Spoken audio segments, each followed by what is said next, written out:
So Chapter 1, Key Issue 4 is about sustainability. Sustainability is a huge part of the AP Human Geography class. We will frame almost everything we talk about in the terms of the Sustainable Development Goals, which we'll go over in class. And then later we'll look at the predecessor to those Sustainable Development Goals, the Millennium Development Goals, which are mentioned in your course articulation. The Millennium Development Goals were replaced in 2015 by the Sustainable Development Goals, and the replacement was based on how well we'd achieved those MDGs. So we'll incorporate both, but we're really going to focus on the new ones because that's more relevant. And in this chapter, we're going to look at the 3 pillars of sustainability, the 3 abiotic physical systems. You should be able to explain how the biosphere interacts with the Earth's abiotic systems, and you should be able to compare the ecosystems in the Netherlands and southern Florida. So the first thing we're going to look at is, why are some things not sustainable? Why are human actions not always sustainable? And first of all, what's a resource? And a resource is something that's really economically valuable, something that we can use. And if we look at something that, are we going to use it, it's going to be socially acceptable. It'll be technologically possible to extract it or to raise it, and it'll be economically feasible to do so. And we look at 2 major misuses of different resources. We either deplete them, so these are non-renewable resources that we use up, things like fossil fuels. And I would actually put soil under a non-renewable resource because it takes so long to make new soil. And the other thing we can do is we can destroy things that are normally renewable. So things like atmospheric pollution, the air should be renewable, but we can make it so we can't really breathe in it. And our water, maybe we won't completely get rid of water, but we'll deplete it from one area, or, we'll put so much lead or mercury into it that's not drinkable. So when we look at sustainability and human actions, we need to look at the 3 pillars of sustainability. And the first pillar is the environment. Sustainable development can only exist if conservation is embraced more fully than wasting resources. So conservation is using things in a way that is sustainable. So using things so there's some left over for the future, not using it all up, not depleting it. Preservation is trying to maintain things the way they are now. So conservation versus preservation. The next pillar is the economy. And so we want to try to set the prices of commodities and goods, not based on just their supply and demand, but also on cost to the environment.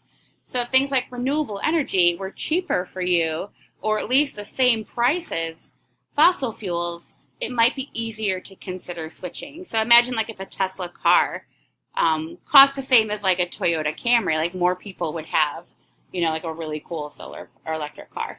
And then we have our society pillar. So we have to change the values of our country. We want to change our values to ones that are sustainable, because as long as we have a society like in the U.S., it's based on consuming more and more and more, sustainability is often an afterthought. And so we need to really change the mindset in our culture and what our values are. And here you can see the environment. We want it to be viable. And the solution needs to be viable between both the environment and the economy. We want it to be sustainable. We want everything to be sustainable. Between the economy and the social environment, we need it to be equitable. People need to have access to it. If only the wealthy can afford a really cool electric car like a Tesla, then it's not going to become a shared value. And the changes and the preservation and the conservation of the environment has to be something that society can get behind. And so it needs to be bearable or desirable. So when we look at the physical environment, natural resources are really part of 4 interrelated systems. So you've got the abiotic systems, which are non-living or inorganic matter. These are things that have never been living. Things like atmosphere, the thin layer of gas around the Earth, the hydrosphere, all the water on and near the Earth's surface, or the lithosphere, the Earth's crust and the layer just below the crust. And then we have our biotic system, and that's one composed of living organisms, and that's called the biosphere. And they all kind of act together. So the biosphere consists of parts of the hydrosphere, lithosphere, and atmosphere where things can live. So they all interact.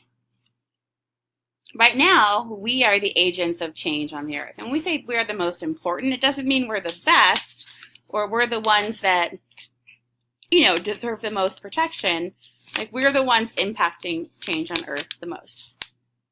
And one way to get someone behind sustainability is really to point out the benefits to them as a human, because it's sometimes hard to get someone on board, to save like a spotted owl. But to point out like, hey, in 10 years, will you have a job if you cut down all the trees? If you're a logging company and you're not using sustainable practices, that means in 10 years, like your company is going under. So sometimes by directing sustainability concerns to the human need is the best way to go.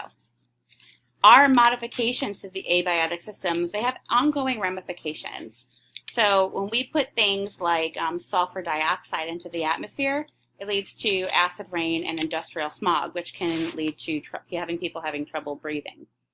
When we burn coal, we can put mercury into the atmosphere, and when it rains, that mercury comes back down to the ocean, and that can magnify and get into our drinking water or can get into the food that we eat.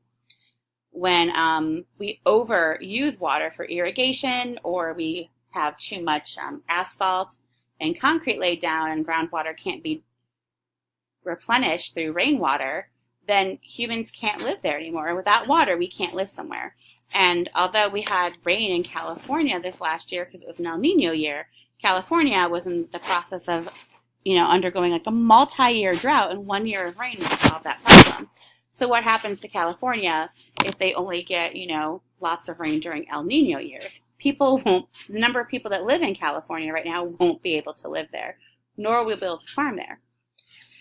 We can take too many resources from the lithosphere. That means that we no longer have enough materials for building, so we don't have enough minerals or rocks for building, or we don't have enough fuel for energy. If we have erosion or poor farming practices, that can lead to depletion of nutrients in the soil, things like nitrogen, phosphorus, potassium, or magnesium. And all of these things prevent the biosphere from being able to provide food for humans. These are the climate zones you'll see in your book, and they have a lot of parallels to biomes that you might have learned about before. And so here you see the arid area is classified under dry climates. Arid, that would be deserts. The dark green area here is under tropical climates. It's classified as tropical rainy, like a rainforest. Tropical wet and dry would be like a savanna. The Arctic area, the ice cap. So there's a lot of parallels, and you should be familiar with the climate zones. Why are some human actions not sustainable? So let's look at a couple of ecosystems that have been modified in a major way. So we're going to look at Florida and the Netherlands. So much of the Netherlands would have been underwater if it weren't for things called polders. And polders are pieces of land that are created by draining water from an area. And so they took wetlands and they changed them into farmlands. They use things like levees and dikes. Dikes are walls that prevent water from flooding. And they did this to convert wetland into farmland. But after the 1990s, the Dutch really have changed their perspective. They converted 650,000 acres of farmland back into wetlands. And these wetlands were able to clean and filter pesticides and fertilizer out of the water. So they have access to clean drinking water and clean irrigation water for their crops. And the wetlands act like a reservoir to kind of soak up some water from flooding. So when we're dealing with climate change, the Netherlands have this plan.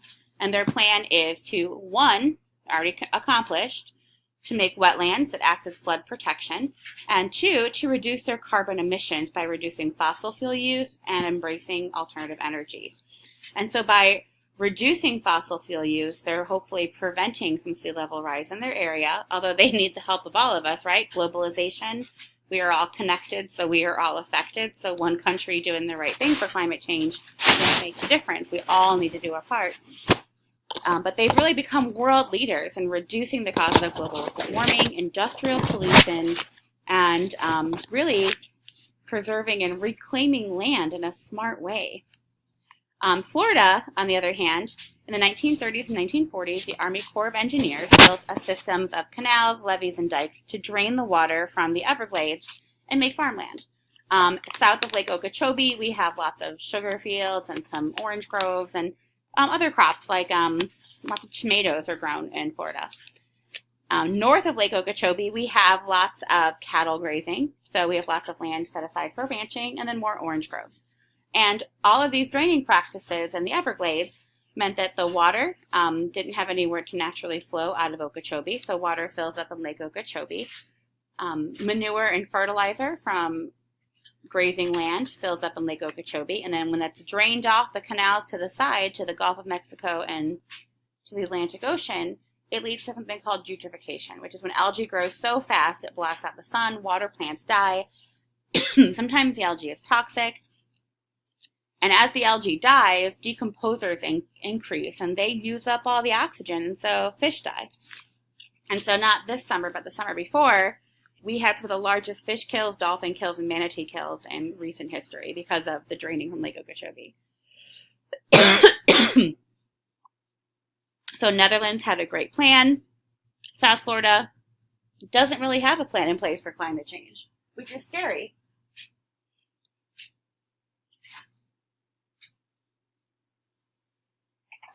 Why is it so scary? Areas in Miami are already flooded on a regular basis. They have pumps installed throughout the coastal Miami and coastal areas in Broward County to pump out water during high tide.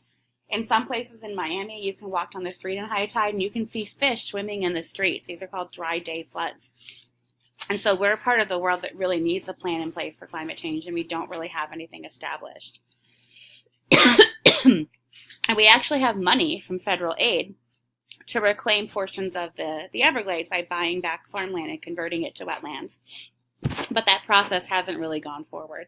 So we have money sitting there to kind of reclaim this farmland, turn it back into wetlands, and help prevent nutrient enrichment, help make overflow wetland areas to reduce flooding, and we aren't really embracing that. But because we don't have a plan in place for climate change, whether or not we restore the Everglades, it might not even matter in the long run because we're not doing anything to prevent sea level rise. So Netherlands has a great plan. They're world leaders.